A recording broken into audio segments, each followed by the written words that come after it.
श्री शिवाय नमस्तुभ्यं। दोस्तों, आप सभी लोग जानते हैं कि पंडित जी ने अपनी अभी की कथा में एक नया उपाय बताया हुआ है। इस वीडियो में हम आपको उस वाले उपाय को अच्छे से यहाँ पर समझाने वाले हैं। देखो, सबसे पहले अगर हम उपाय के नाम की बात कर लें तो उपाय आप कई नामों से उसे बुला सकते हो कि गमले में शिवलिंग बनाने वाला उपाय, इसे इस नाम से तो आप बोल ही सकते हो। साथ ही में पेड़ के नीचे शिवलिंग बनाने वाला उपाय भी आप इसे कह सकते हो। 5 बेलपत्री वाला उपाय भी आप इसे कह सकते हो। 5 नाम लेने वाला उपाय भी आप इसे कह सकते हो, क्योंकि इस उपाय में ये सारी चीजें हो रही हैं। ठीक है। और दोस्तों, ये वाला उपाय पंडित जी ने अपनी अभी की कथा में बताया है, मतलब ये उपाय बिल्कुल नया है। आज से पहले पंडित जी ने ये उपाय कभी भी नहीं बताया हुआ है। और आप लोग ये बात पहले से जानते हो कि पंडित जी जो भी नया उपाय बताते हैं, उस उपाय को जो भी लोग पहले करते हैं, भाई उन लोगों को इस उपाय को करने का जो फल है वो बहुत ही जल्दी मिलता है और बहुत बड़ा होकर मिलता है। तो दोस्तों, इस उपाय में आपको करना क्या होता है, सबसे पहले वो आप एक बात समझ लो। तो देखो, इस उपाय में आप लोगों को मात्र एक पार्थिव शिवलिंग बनाना होता है। पार्थिव शिवलिंग बनाना का मतलब होता है कि आप मिट्टी से ही अपने हाथों से एक छोटा सा शिवलिंग बनाओ, उसे हम पार्थिव शिवलिंग कहते हैं। पर ये पार्थिव शिवलिंग हमें कहाँ पर बनाना है, ये उपाय हम कहाँ पर कर सकते हैं, तो सबसे पहले आप लोग ये बात सुन लो। तो देखो, इस उपाय को करने की पंडित जी ने 2 जगहें बताई हैं। ठीक है। इस उपाय को करने की सबसे अच्छी बात यही है कि इस उपाय को अगर आप अपने घर में ही करना चाहते हैं तो भी कर सकते हैं, कोई भी दिक्कत वाली बात नहीं है। तो देखो, जो 2 स्थान है, वो 2 स्थान में से सबसे पहला जो स्थान है वो है कोई सा भी वृक्ष, मतलब कोई सा भी ऐसा पेड़ जो कि बड़ा हो, जिसके नीचे बैठकर आप लोग अपना यह वाला उपाय कर सकते हो। उसके बाद में जो दूसरी जगह है वो है दोस्तों आपका गमला। ठीक है। क्या कौन सी जगह है, आपका गमला है ना। तो आपके घर में जो गमला है, उस गमले में जो भी पौधा लगा हुआ है, उस पौधे के नीचे उस गमले में आप लोग ये 5 बेलपत्र वाला उपाय कर सकते हो। बस ध्यान इस बात का रखना है कि जिस गमले में आप लोग ये वाला उपाय करोगे, उस गमले में तुलसी मैया का पौधा नहीं लगा हुआ होना चाहिए। और अगर लगा हुआ है तो भाई आप लोगों को उस गमले में ये वाला उपाय नहीं करना है। फिर इसके अलावा आप लोग किसी भी और पेड़ के नीचे ये वाला उपाय कर सकते हो। अब भाई यहाँ पर प्रश्न ये भी आप लोगों को निकल कर आए हैं कि अगर हम पेड़ के नीचे ये वाला उपाय कर रहे हैं तो हम कौन कौन से पेड़ के नीचे ये वाला उपाय कर सकते हैं। तो देखो, पंडित जी ने ऐसे पेड़ के नाम तो नहीं बताए हैं, पर हम आप लोगों को बता दें कि जो भी पूजनीय वृक्ष होते हैं, जैसे कि बेलपत्री का हो गया, पीपल का हो गया, या इसके अलावा शमी पत्र का हो गया, आम का हो गया, अमरूद का हो गया, जो भी वृक्ष हैं इनके नीचे आप लोग अपना यह वाला उपाय कर सकते हो। क्योंकि पंडित जी ने ऐसा कुछ नहीं बोला है कि आप इसी पेड़ के नीचे ये वाला उपाय कर सकते हो।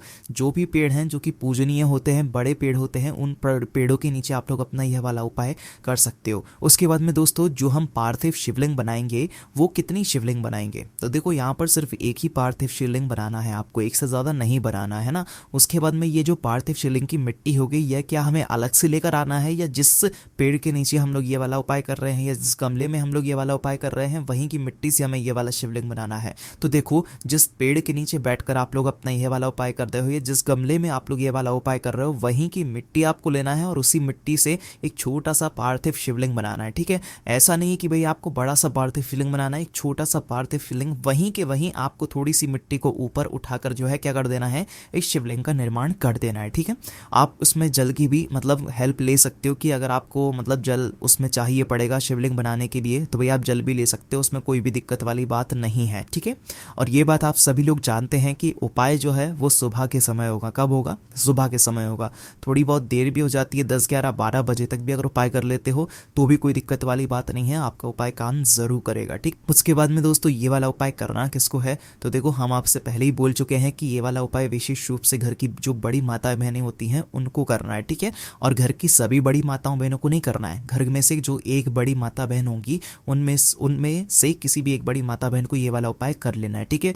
पुरुष को ये वाला उपाय कर भी सकते हैं और नहीं भी कर सकते। उसका ये सबसे बड़ा कारण ये है कि ये वाला उपाय आपकी घर की दुख और परेशानियों को दूर करेगा, आपके घर में जो भी आपकी परेशानियां चल रही होंगी उनको दूर करेगा और आपकी मनोकामनाओं को पूर्ण करेगा। तो हो सके तो भाई आप में से जो भी घर की जो बड़ी माताएं बहनें हों उनको ही मुख्य रूप से ये वाला उपाय करना है। पर अगर किसी कारणवश घर की माताएं बहनें उपाय ना कर पा रही हों या वो घर में उपस्थित ना हो, तो फिर उस स्थान पर फिर घर का कोई जो बड़ा पुरुष होगा वह ये वाला उपाय कर सकता है। पर कोशिश आपकी यही होनी चाहिए कि घर की बड़ी माताओं बहनों में से कोई एक माता बहन इस 5 बेलपत्र वाले उपाय को यहाँ पर करें। ठीक है। उपाय को करते समय शुद्धता का विशेष रूप से ध्यान रखना है। अब दोस्तों, साथ ही में एक और सवाल यहाँ पर निकल कर आता है कि जो पेड़ के नीचे हम लोग ये वाला उपाय करेंगे वो पेड़ हमारे घर के अंदर होना चाहिए कि घर के बाहर होना चाहिए। तो देखो, ऐसा कुछ भी नहीं है। पेड़ चाहे आपके घर के अंदर लगा हुआ हो, पेड़ चाहे आपके घर के बाहर लगा हुआ हो, आप कहीं पर भी ये वाला उपाय कर सकते हो, कोई भी दिक्कत वाली बात नहीं है। अगर आपके घर के सामने ही पेड़ लगा हुआ है तो भैया आप उस पेड़ के नीचे ये वाला उपाय कर सकते हो। अगर पेड़ आपके घर में ही है तो आप घर में भी ये वाला उपाय कर सकते हो, ठीक है।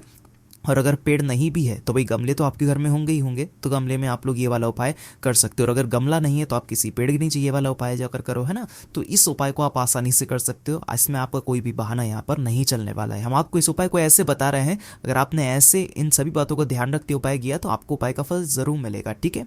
उसके बाद में दोस्तों जो अगली सबसे बड़ी बात आती है, इस उपाय को करने की विधि क्या है, मतलब जो सामग्री है वो क्या क्या हमें इसमें लगने वाली है ना। तो सबसे पहले तो पार्थिव शिवलिंग तो आप वहीं पर जाकर बनाओगे, ये तो आपको पता ही चल गया। और एक ही पार्थिव शिवलिंग बनेगा, इसमें अलग से कुछ भी नहीं बनेगा, ठीक है।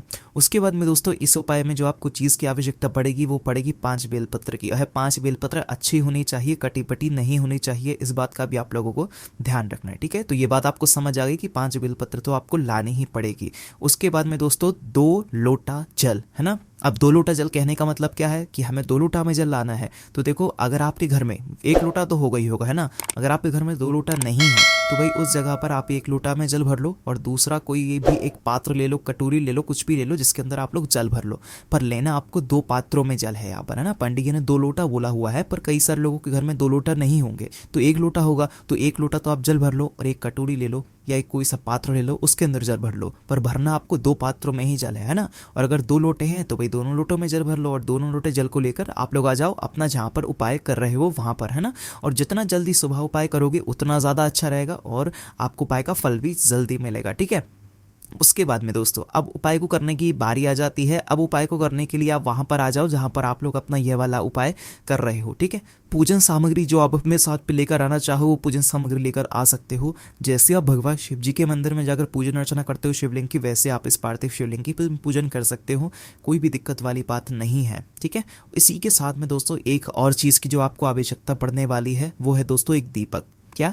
एक दीपक। अब ये जो दीपक है ये आप आटे का भी ले सकते हो, मिट्टी का भी ले सकते हो, कोई भी दिक्कत वाली बात नहीं, कोई सा भी लोगे चल जाएगा। इसके अंदर जो बत्ती रखाएगी वो गोल बत्ती रखाएगी, और इसके अंदर शुद्ध देसी गाय का घी डलेगा, ठीक है। शुद्ध देसी गाय का घी इस्तेमाल करना, उपाय आपका अच्छा काम करेगा, है ना। तो एक घी का दीपक तैयार करके आप पहुंच जाओ वहाँ पर जहाँ पर आप उपाय कर रहे हो, चाहे घर में जो भी पेड़ लगा हुआ वहाँ पर, या आपके घर के बाहर जहाँ पर भी पेड़ लगा हुआ हो वहाँ पर, है ना। तो भाई उस पेड़ के नीचे आप लोग पहुंच जाओ। पेड़ के नीचे पहुंचने के बाद सबसे पहला काम आपका वहां पर बैठने का रहेगा। आसन लेकर जाना चाहो तो लेकर जा सकते हो, कोई भी दिक्कत वाली बात नहीं है, बैठकर ही उपाय करना है, खड़े होकर नहीं करना है।